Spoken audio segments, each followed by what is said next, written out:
Tom, can you talk about tax-free cash flow? Okay, that's phenomenal. Okay, so we're making a great return, cash on cash, on these investments. And like I said, it's around 8 or 9%. And I brought a K1 just in case somebody wanted to come up later. I can show you.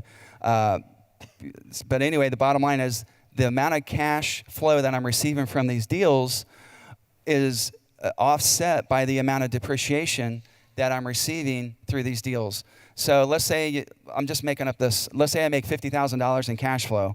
I'm going to get at least $50,000 in depreciation, which means it's 100% tax-free.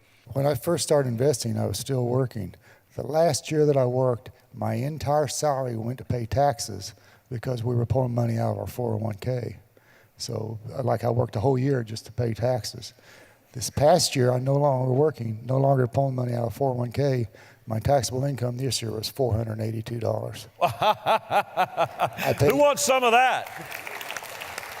I paid zero taxes. However, I really have made 3 times the amount of money I was making when I was working. You paid 0 taxes, but you're netting 3 times the amount of money you were when you were working. It's all tax-free.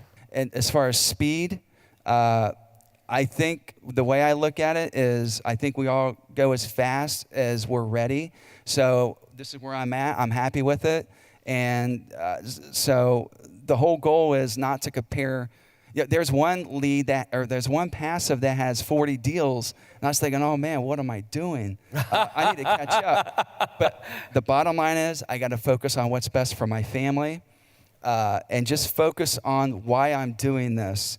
And again, it sounds crazy to repeat this, but we're all in, at least I'm in this, and I think we're all in this, for a better life, not just some more money.